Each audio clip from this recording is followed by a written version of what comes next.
Hello students, welcome to my YouTube channel. जैसा कि आप लोग स्क्रीन पे देख सकते हो कि यहाँ पे यूपी डीएलएड फर्स्ट सेमेस्टर की ये क्लास चल रही है, आपकी UP DElEd first semester maths, जिसके लिए मैंने आपको 2 वीडियो पहले से ही प्रोवाइड कर रखे हैं। आप लोग वो मेरे चैनल पे जाके देख सकते हो। और ये तीसरा वीडियो है आपका फर्स्ट चैप्टर का, चैप्टर फर्स्ट है आपका फर्स्ट सेमेस्टर का यूपी डीएलएड का। देखिए, मैं बार बार बोलती हूँ कि आपके 8 सब्जेक्ट हैं, लेकिन उन 8 सब्जेक्ट्स में आपका जो मैथ है ना, वो सबसे टफ रहता है आप लोगों के लिए। ज़्यादातर बैक इसी में लगते हैं, इसी में बच्चे फेल हो जाते हैं। तो यहाँ पे मैं आपको काफ़ी इजीली समझा रही हूँ, आपकी लैंग्वेज में भी समझा रही हूँ कि आपको समझ में आए, ऐसी मैं आपसे बता रही हूँ। काफ़ी अच्छे से समझा रही हूँ आपको। फर्स्ट वीडियो में मैंने आपको संख्याओं और रोमन प्रणाली के बारे में बताया, उसके सवाल बताए, नियम बताए। सेकंड वीडियो में मैंने आगे की स्टेप आपको बताई, और उसके साथ ही छोटी संख्याएं व बड़ी संख्याओं के बारे में आपको मैंने बताया है। और आज भी मैं आपको फर्स्ट चैप्टर में जो और पॉइंट हैं आपके वो बताऊंगी, ठीक है। लेकिन इससे पहले ना स्टूडेंट्स, अगर आप मेरे चैनल पे नए हो ना, तो प्लीज़ मेरे चैनल को सब्सक्राइब करिए, ज़्यादा से ज़्यादा वीडियो को शेयर कीजिए और वीडियो को लाइक कीजिए। और आपको किसी भी सब्जेक्ट से रिलेटिव कोई भी डाउट होना तो प्लीज़ मुझे कमेंट कर लेना, कोई हिचकिचाना नहीं। आप लोग कमेंट कर लेना, मैं रिप्लाई ज़रूर करूँगी। मेरी वीडियो से रिलेटिव कोई डाउट हो, कुछ ना समझ में आए, क्योंकि मैथ्स में बार बार भाई बच्चे पूछते हैं ना, तो आपको अगर डाउट हो तो आप मुझे कमेंट करके पूछ लेना, ठीक है। तो मैं आपको ज़रूर बताऊंगी, डाउट्स क्लियर करूंगी, आपको अच्छे से समझाऊंगी कि आपको बारीकी से ये सारी चीज़ें समझ में आ जाए। क्योंकि मैथ जो है वो भाई बच्चों जिनको नहीं आती है ना, वो बार बार पूछते रहते हैं ना, तो उनके लिए मैं बोलूँगी आप लोग जब भी कमेंट करोगे मैं रिप्लाई करूँगी, ठीक है। और आपको अगर फर्स्ट सेमेस्टर में किसी और सब्जेक्ट की क्लास चाहिए, किसी और सब्जेक्ट के नोट्स चाहिए, इंपॉर्टेंट क्वेश्चन चाहिए, ठीक है, साइंस भी आपका मेन है उसमें भी, ठीक है, तो वो अगर चाहिए हो ना तो वो भी बोल देना, वो भी मैं करा दूंगी, ठीक है। फिलहाल आपको मैं मैथ्स पढ़ा रही हूँ। अब मैथ्स में आज का जो आपका पॉइंट है वो दिखाऊंगी। सबसे पहले क्या है आपके ये मैथ्स, ठीक है। क्या पढ़ाऊंगी यहाँ पर? आज पढ़ाऊंगी स्थानीय मान, ठीक है। स्थानीय मान निकालना सिखाऊंगी, ठीक है। कैसे स्थानीय मान निकालना है, स्थानीय मान आपको निकालना सिखाऊंगी। इजी होता है, फिर भी आप लोगों को नहीं पता होता है, तो यहाँ पर स्थानीय मान सिखा देती हूँ।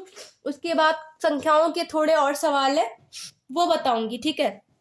एक सवाल लिख लेती हूँ, क्योंकि आपको तो मुझे एक उदाहरण देना है। 59368, ठीक है।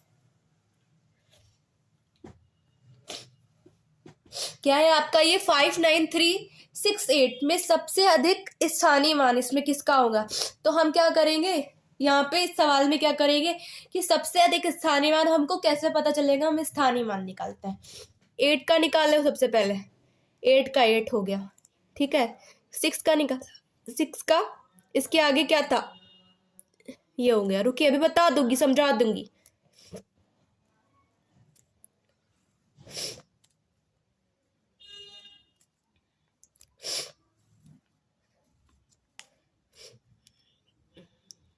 देखिए, सबके स्थानीय मान निकाले यहाँ पर। अब देखिए, अब यहाँ कैसे मैंने निकालना है ये बताती हूँ। देखिए, सबसे पहले यहाँ मैंने इसे लिख दिया। आपको क्या करना है, सबसे पहले स्टार्टिंग फर्स्ट संख्या से करनी है। मैंने यहाँ पे इसे लिखा है आपको समझाने के लिए, ठीक है। सबसे पहले स्टार्टिंग कहाँ से करनी है? 5 से। फर्स्ट नंबर पे 5 आया, 5 लिखेंगे ऐसे। इसके आगे कितने अंक हैं? 1 2 3 4। जितने अंक है संख्या के आगे उतने 0 लगा दो सब में। स्थानीय मान निकालने के लिए यही नियम है, ठीक है। जितने अंक आते हैं आपके संख्या के आगे, जो भी संख्या है आपके सवाल में, उसके आगे आपको 0 लगा देने हैं, ठीक है। 5 के आगे कितने आपके अंक हैं? 4। 1 2 3 4, 4 0 लगाया मैंने, ठीक है। 5 लिखा, फिर 4 0 लगा दिया। 9 के आगे 9 यहाँ लिखा, इसके आगे 1 2 3, 3 अंक थे, 3 0 लगा दिए। फिर मैंने यहाँ 6 का किया, ठीक है। हाँ, 3 का किया यहाँ पर मैंने, पहले 3 का किया, 3 के आगे 2 अंक थे, 2 0 लगा दिए। फिर 6 का किया, 6 के आगे 1 अंक था, 0 लगा दिया। अब 8 का किया, 8 के आगे कोई अंक नहीं है, तो 8 ही मैंने यहाँ पर लिख दिया, ठीक है। तो ये क्या हो गया? आपका स्थानीय मान हो गया। ऐसे आपको स्थानीय मान निकालना है। अगर कहता है कि जो है इसमें सबसे अधिक स्थानीय मान किसका है, या प्रत्येक संख्या का स्थानीय मान निकालना है। तो प्रत्येक यानी सारी संख्याओं का आपको स्थानीय मान निकालना है। तो आपने यहाँ पर ऐसे ही करना है। और आपसे पूछता है कि इसमें किसका अधिक स्थानीय मान है। हमने सबका निकाल लिया, सबसे अधिक स्थानीय मान आप लोग देख ही सकते हो यहाँ पे 5 का स्थानीय मान जो है ये सबसे ज़्यादा अधिक है, क्योंकि 5 का स्थानीय मान जो आया है, 5 का स्थानीय मान आया है, ये आपका आया है 50,000। ठीक है, तो सबसे ज़्यादा स्थानीय मान आया है आपका 5 का अधिक स्थानीय मान। ठीक है, यहाँ पे मैं लिखे दे रही हूँ।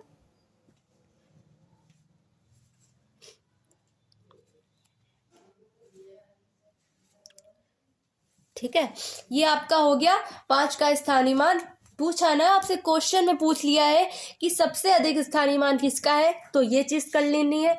या कहता है कि प्रत्येक का स्थानीय मान, तो सबका स्थानीय मान निकाल दो। अब एक और स्थानीय मान निकाल लूंगी, जिसमें दूसरा थोड़ा और अलग रूल बताऊंगी, है सेम वैसा ही, लेकिन क्वेश्चन कई तरीके से आता है ना एग्जाम में, वो अब आप लोग देखिएगा। अब देखिए ये सवाल है आपका, सवाल नंबर ये हो गया 2। देखिए 6, 4, 5, 3 में 6 का स्थानीय मान निकाला, सिर्फ 6 का, सिर्फ 6 का कह रहा है। यहाँ पे 4 का भी कह सकता था, 5 का भी कह सकता था, 3 का भी कह सकता था। जिसका कहेगा सवाल में सिर्फ उसका स्थानीय मान निकालना। अब नियम क्या है, सेम वही नियम। 6 का ऐसे ले गए, कितने जीरो लगेंगे, कितनी संख्या है, 1, 2, 3, 6 लिख लिया, फिर 3 जीरो लगा दिए। ऐसे आपको करना है सवाल। ठीक है, बहुत ईजी है ये आपके सवाल, आप लोग को कंफ्यूज नहीं होना है एग्जाम में। बहुत इजी सवाल है आपके।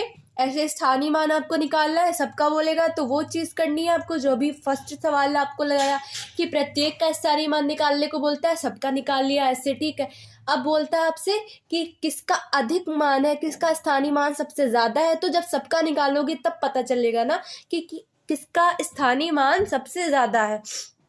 जैसे कि आपसे कोई कहता है कि आलू और बैंगन, टमाटर, इसमें से किसका भाव, मतलब किसके जो मूल्य है वो ज़्यादा है। तो जब आप खरीदने जाओगे तब आपको पता चलेगा ना कि किसकी जो वैल्यू है वो ज़्यादा है। ठीक है, किसका मूल्य ज़्यादा है। वैसे यहाँ पर आपको स्थानीय मान करना है। स्थानीय मान में जो आप सबकी स्थानीय मान निकालोगे तभी आपको पता चलेगा कि इसमें किसका स्थानीय मान सबसे ज़्यादा है। ठीक है, अब आपको एक तीसरा पॉइंट भी बताऊंगी इसी में, स्थानीय मान में, क्योंकि क्वेश्चन ना एग्जाम में घुमा के दे देता है और बच्चों को समझ में नहीं आता। होता है वही, देखिए रूल वही लगा है यहाँ पर, फिर भी आप लोग कंफ्यूज हो सकते हो कि कैसे करना है। मैम ने तो बताया ही नहीं इस बारे में, तो इसलिए मैं आपको एक और पॉइंट बता दूंगी, इसमें ही स्थानीय मान का ही है, वो पॉइंट मैं आपको बता देती हूँ।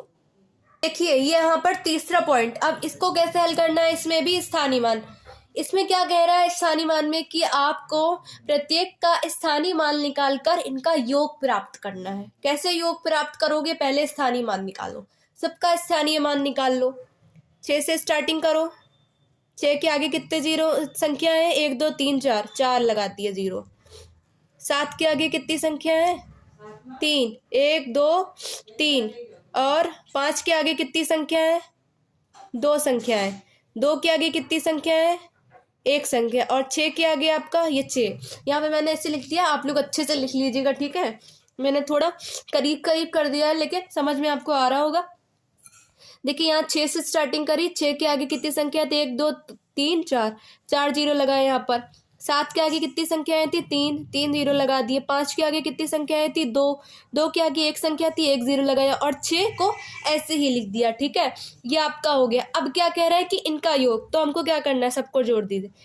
1, 2, 3, 4, पहले 6,000, फिर 60,000, फिर ये आपका 7,000 प्लस 500 प्लस 20 और प्लस 6, सबको जोड़ लीजिए, यहाँ पर आपका आंसर आ जाएगा। ठीक है, मैं जोड़ देती हूँ आपको कि आपको समझ में आ जाए। तो देखिए 6, 7, ठीक है, 6, 7, 5, 2 और 6। अब ये क्या आया, सेम वही संख्या आ गई, जोड़ने पर भी वही संख्या आई, देख लीजिए। इसका मतलब स्थानीय मान सही है, हो गया स्थानीय मान सही आपका। ठीक है, समझ में आ गया होगा आप लोगों को कैसे लगाना है इस स्थानीय मान को। ठीक है, बहुत अच्छे से मैंने आपको समझा दिया है कैसे करना है ये आप लोगों को। चलिए, ये आपको मैंने पढ़ा ही दिया है। अब आपको मैं कल नेक्स्ट वीडियो आपको प्रोवाइड करूँगी, जिसमें मैं आपको फर्स्ट चैप्टर के और भी पॉइंट हैं बहुत छोटे छोटे पॉइंट, लेकिन मैं आपको डीपली समझा रही हूँ ना, तो कल मैं आपको बता दूँगी आगे के और भी पॉइंट हैं वो बताऊँगी। जो मैंने काफ़ी पॉइंट बता ही दिए आपको, स्थानीय मान बताया, संख्याएँ क्या होती हैं, रोमन प्रणाली के बारे में बताया, छोटी संख्या है बड़ी संख्या है ये बताया आपको। अब इसके आगे भी मैं आपको और कुछ चुनिंदा पॉइंट है वो भी आपको मैं बता दूंगी, ठीक है। तो स्टूडेंट्स, अगर आप मेरे चैनल पे नए हो ना, तो प्लीज़ चैनल को सब्सक्राइब करो, ज़्यादा से ज़्यादा वीडियो को शेयर करो, वीडियो को लाइक करो। कोई डाउट हो तो कमेंट करना, ज़रूर क्लियर करूँगी आपके डाउट्स। मैं मिलती हूँ आपसे नेक्स्ट वीडियो में, तब तक के लिए गुड बाय।